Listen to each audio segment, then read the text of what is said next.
Salut mes amis, bienvenue à Exponentielle Technologie. Dans cette vidéo, nous parlerons des outils de Photoshop. Ces différents outils ici, ces outils qui doivent nous permettre de mieux gérer nos différents projets.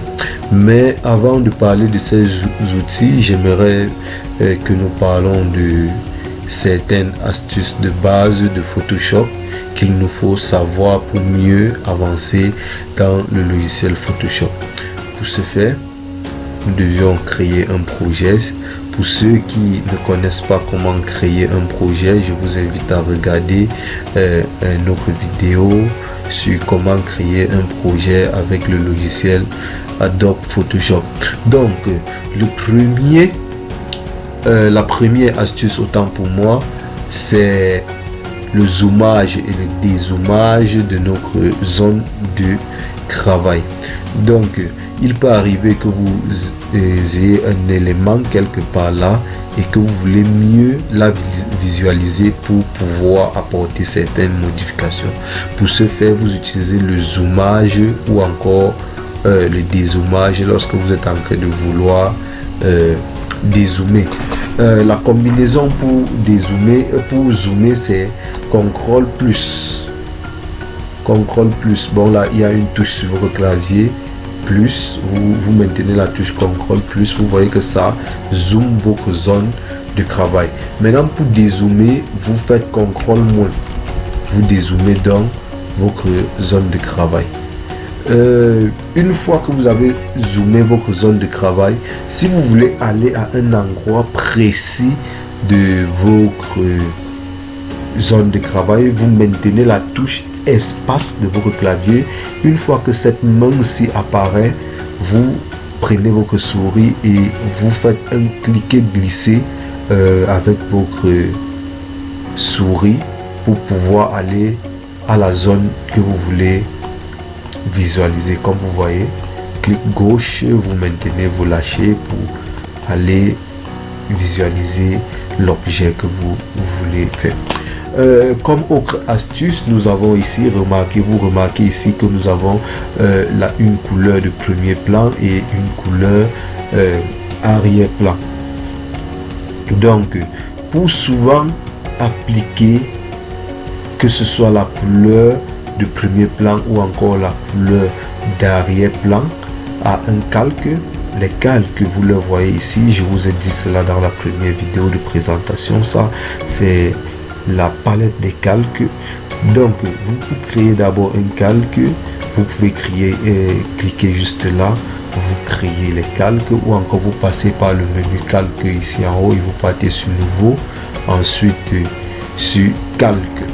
Donc là, ce qui nous intéresse, c'est l'astuce au niveau de ces couleurs premier plan et les couleurs d'arrière-plan. Donc, pour appliquer une couleur de premier plan ou encore une couleur d'arrière-plan à un calque, vous deviez toujours sélectionner le calque en question.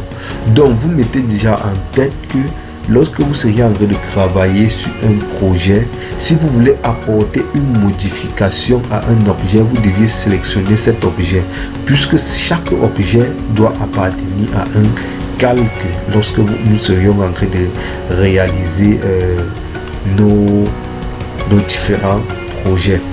Comme vous voyez bien, pour appliquer, donc vous sélectionnez le calque là et vous appliquez une couleur d'arrière-plan en maintenant la touche CTRL Delete. Si c'est la couleur premier plan que vous voulez appliquer à votre calque, vous maintenez la touche Alt Delete. Chez certains, le Delete peut être représenté par Sup. Donc c'est la même chose, CTRL Sup ou encore Alt Sup. Alt Sup pour la couleur premier plan, CTRL Sup pour la couleur arrière-plan. Comme autre astuce, le calque qui se trouve au-dessus, c'est le calque qui est vu sur la zone de travail.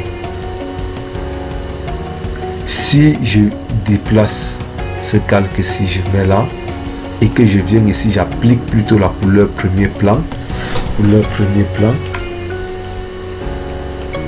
CTRL delete, arrière-plan, pardon, CTRL delete, vous voyez que ce blanc-ci cache le vert parce que le calque croix est au-dessus du calque 4. Si je veux déplacer le calque croix pour le mettre en dessous du calque 4, je pars dessus lui, je le sélectionne, je fais un cliquer glisser et je pars positionner en dessous. Vous voyez donc que le calque vert est vu au niveau de la zone de travail. Comme autre astuce qui doit beaucoup nous aider, c'est la règle. Pour donc afficher la règle, vous faites la combinaison de touche CTRL R, ou encore pour la masquer, toujours ce même CTRL R. Donc la règle doit nous permettre de positionner des repères au niveau de notre zone de travail, ces repères qui doivent nous permettre de mieux organiser, de mieux aligner les éléments de notre projet. Donc pour ajouter des repères, vous vous positionnez juste là au niveau de la règle. Ici c'est horizontal, je me positionne là, je fais un cliquer glisser et je pars vers ma zone de travail. Même chose si je veux placer une règle, un repère vertical, je me positionne ici, mais là, bon, vous voyez qu'avec ces repères on pourra facilement aligner nos différents objets, les différents éléments de notre projet. Et comme autre astuce, pour masquer ces différents repères, vous faites la combinaison de touches CTRL H, ou encore masquer ou encore démasquer, CTRL H. Pour finir, ce qui doit nous intéresser comme astuce, c'est comment importer une image dans notre projet. Pour importer une image dans notre projet, nous avons deux possibilités. La première possibilité, c'est d'ouvrir l'image en question. Dans notre cas, si nous ouvrons cette image, je pourrais prendre celle-ci, oui. Vous voyez donc que lorsque j'ouvre, j'ai cliqué là et je suis parti sur ouvrir. L'image s'ouvre hors de l'onglet de notre projet. Elle crée son onglet à elle. Donc en ce moment, vous devez venir ici, déverrouiller l'image en cliquant à ce niveau dans la palette des calques et prendre le premier outil que voici, c'est l'outil déplacement. Cet outil doit souvent nous permettre de déplacer un élément vers dans notre projet ou dans notre zone de travail, ou bien de prendre un élément d'une autre zone de travail pour aller dans une autre zone de travail. Dans notre cas, je veux prendre cette image pour aller, je déplace dans l'image, je viens au niveau de l'onglet de notre zone de travail et je me positionne là pour déposer l'image.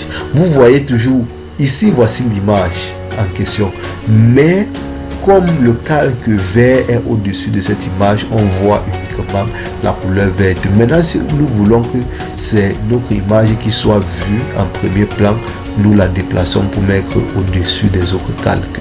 Donc voilà notre image. Ça, c'est la première méthode. Pour supprimer un calque, on clique uniquement sur, on la sélectionne et on clique sur Delete ou Sup de notre clavier. Deuxième façon pour importer une image dans notre projet, nous venons sur Importer et incorporer. En ce moment, l'image ne viendra pas dans son onglet à elle-même, mais plutôt dans notre projet. Voilà l'image en question. Nous allons donc sur Ancrer. Nous pouvons déplacer l'image pour positionner comme nous voulons, puisque nous sommes sur l'outil déplacer et c'est le premier outil que nous sommes déjà en train de voir.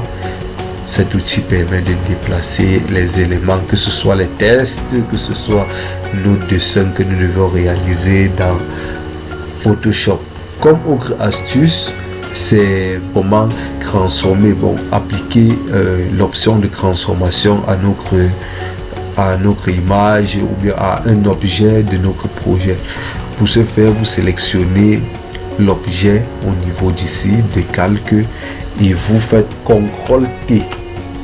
Vous avez donc ces petits points qui apparaissent pour que par ces points, vous pouvez diminuer ou augmenter la taille de vos objets. Mais je vous conseille très souvent de maintenir la touche Alt plus Shift pour ne pas déformer vos objets.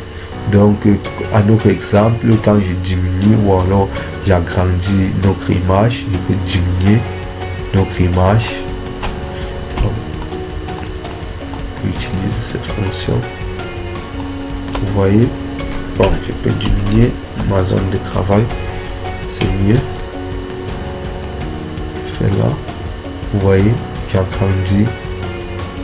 Elle ne perd pas sa forme parce que j'ai maintenu la touche Alt plus Shift enfoncée.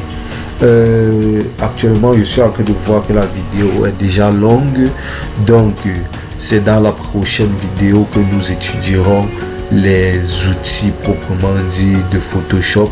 Mais je pense que cette vidéo vous a intéressé. N'oubliez pas de liker, de partager, de vous abonner à la chaîne Exponentielle Technologie tout en actionnant la cloche de notification pour ne pas rater nos prochaines vidéos. Merci et à bientôt.